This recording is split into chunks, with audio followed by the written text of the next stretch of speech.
it's one of those jobs where I know it's massively important and I've got to do it, and it should be done on every single project that I work on, but I absolutely hate it. And there's got to be an easier way that's not going to cost me a fortune.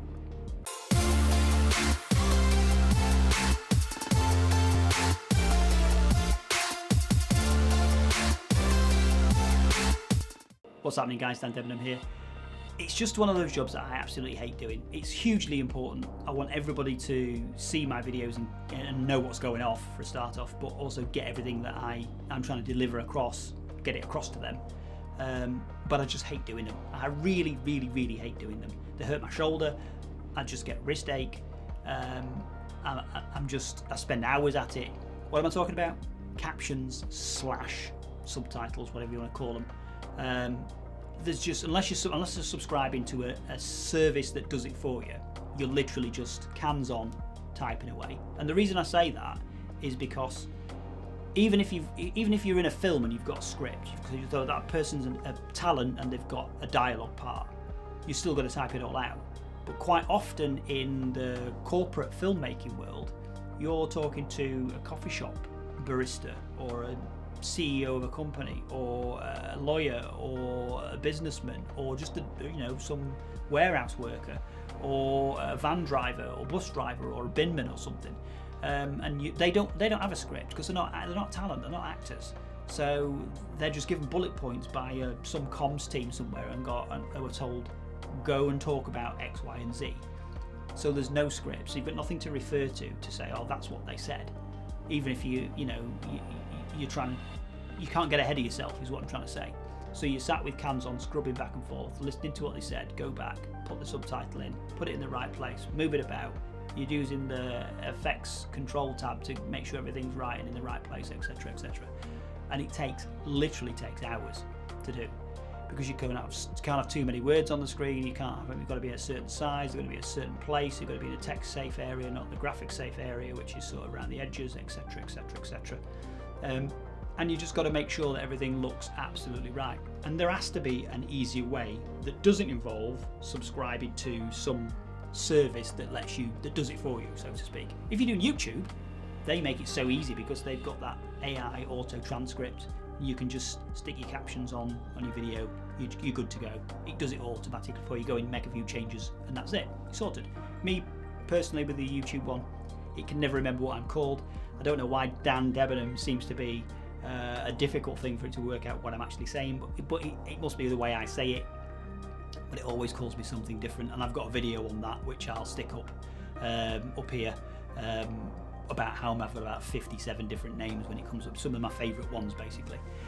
But yeah, the thing that has come out that does make it easy and has sort of changed my world in a way is Adobe Premiere Pro.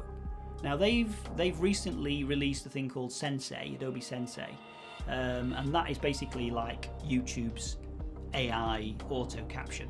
So effectively you do a video, click a couple of buttons, and then boom, you've got captions along the bottom, which you can then use the text editor, the edit function, to edit the size, colour, shape, font, positioning, etc., etc., etc. And you can then output them as an SRT file or whatever you want to do with them. They're all they're the standards, caption standards basically. They're actually in that way. So let's quickly have a look and see how we just eradicate all that having to type out words across the whole video, because Adobe have just made our lives massively easier. Okay, so we've got our project in Premiere Pro and we've finished editing everything and we're ready to lock the project off, but we need to put the captions on there. And in oftentimes you're basically having to go into your text editor, so you're clicking in the text here and you're typing stuff actually on the screen, and you're effectively just trying to line it all up and make it look like a caption is in there, unless of course you're using a system that is going to caption your video for you. But this is the manual way of doing it in Premiere Pro, or has been the manual way of doing it in Premiere Pro for quite some time, until now. So what we would actually do now is we would let Premiere Pro do this automatically. So first things first, if you've not got the window up here near the controls panel, you've got source, effects control, audio clip, metadata, etc. What you go is go to window, and then you go to text, and that brings up a new window for you. And in that window, there's a couple of options. You've got create new caption track. You've got import captions from a file, so that's if you've got an SRT file or a Word document or something you want to import them in from a file, you can do, and then you can just arrange them as you choose, or you can go to transcribe sequence. And what we're going to do is we're going to make sure everything's unselected in our timeline, and we're going to click on transcribe sequence. And what that actually is going to do is that's going to analyze the whole clip, give us a sort of time that it's going to take, and then add the captions in on a track up here in the timeline. So let's click transcribe, and that gives us another pop-up box. That pop-up box says to us we've got audio analysis, so we want audio on track, we want that mix. You've got mix audio 1, audio 2, audio 3, audio 4. For us, I think what we're going to do is we're just going to do audio 1 because that's the voice. So we don't need the music or anything like that, we just need the voice on there, which is fine. So we're just going to mix audio 1. Transcribe to in point and out point only. We're not going to do that, we're just going to transcribe the entire timeline. Opt in to recognize when different speakers are talking. And we don't need to do that. You do need to do that if you want it to, if you've got multiple people talking across an interview and that kind of thing. So you would do that. But in this case with me, there's only me talking on this, so I'm just going to leave this blank, and I'm going to click transcribe. And then up here it says creating audio transcription, rendering audio, transcribing sequence, and it says uploading to server. And what that's doing basically is it's uploading it to a server so that it can then transcribe it, and then it brings it back to you. So it's transcribing sequence. It says it's a processing. It's going to take 3 minutes remaining. So that's a 7-minute 28-second long video. It's going to take 3 minutes to transcribe. So let's come back to you when we have transcribed it, and let's see what actually happens from that point on. Okay, so it's done, and it's done absolutely everything we need to do, and we've got stuff up here. Each individual line is up here, and if I click on this here, I can edit the speakers. So I can say the unknown, let's edit unknown, and we'll call that Dan. So we can click in there, we can say let's call that Dan, and click save, and that's changed it to Dan. So you can then go to a particular person and say, right, okay, this is what I want to see here. So this also allows us to go in, and it goes to, if we click on a word, it will take us to, it'll jump to the timeline. As you can see, it's jumping from one place to another in the timeline, and it will just keep doing that as we jump through, and we can then edit from here as well. So Nox, and I don't know, I suppose it's Nox as in Nox, not Nox as in NOx. So what we can do is we can change that from there. So we can just edit them directly within the timeline, within the window here. We can also search for a word. So if we said we wanted to search for, say, lanyard, it will bring us to lanyard, and it will take us directly to that on the timeline as well. So you've jumped to the timeline, you've jumped to the actual word. And you can say, right, we can actually search words now, so we can actually look for stuff by what's been said, rather than trying to scrub through finding what we saw and trying to figure out where that thing is. And you can scrub through all these, no problem, and you can change and edit these, and you can change and edit these after the fact as well. You don't have to wait until, you don't have to do it all now and then export it. But the next step for us would be to create captions. You've got merge segments and all sorts of different options up here as well. You've got the transcript and you've got the captions, but what we're going to do is we're going to create the captions, and that brings up another dialog box, and that box is create from sequence transcript, create a blank track, which is basically just allows you to put your own text in there. Subtitle default, so it's saying, do we want subtitle default? Teletext subtitles, these are the 608 and 708 and the Australian defaults. We're going to leave it as subtitle default. The style, we're just going to leave it as none, so we're not going to put a style in there. Maximum characters in length 42, minimum duration in seconds 3, which is what basically is just the standard stuff. Lines, single or double, so you can have one line of text or you can have two. We're going to have two, just because it shortens down the amount of space across the whole video that the text will take. And we just click create, and boom, there we are. We have got another track in here, and that is a track of subtitles. So if we click on it, we can see we've now got subtitles there. If I click there, you can see we've got subtitles there, and from this point we can then go to our captions library and we can edit these. So we've clicked on one and we've edited it, and what we can do is we'll say, right, okay, let's have this as a different font. So let's put this as, say, Roboto Bold.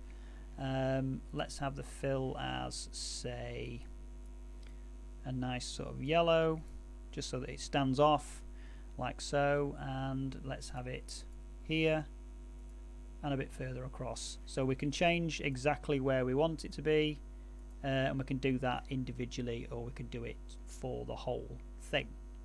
So effectively that's what we've got. We've got everything set, and we're all set and done there as we want it to be, so it's doing it as we want it.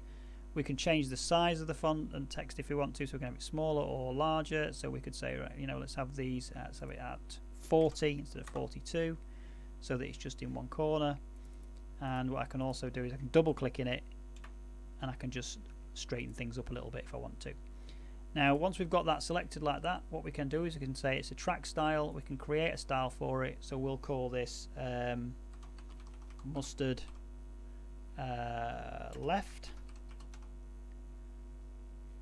and then we click OK like so, and then in theory everything should be the same as it is there. Some of this will need sort of tinkering with just a little bit, just so that you can make it look something like, but in essence you've ended up with everything sorted out, and that's just taken a few seconds to get all that sorted. It's just a simple case of going through and just making minor adjustments to stuff that need to be done, so that it makes it look like you want it to look like. It's put all the gaps in, which is amazing.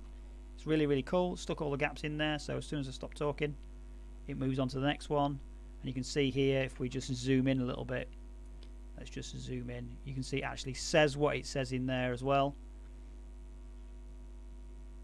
and it's just going through the motions basically. Absolutely amazing. So there you go. It's just totally changed the way that we can make videos accessible to everybody in a way that doesn't tie up time at the end of the video, and it doesn't mean you feel, I mean, I always felt slightly terrible budgeting that into the cost of the video, because it was like, well, you're going to want captions, and that's going to take me a couple of hours, so that's a couple of hours worth of editing time. It's going to cost you money for me to put captions on it, kind of thing.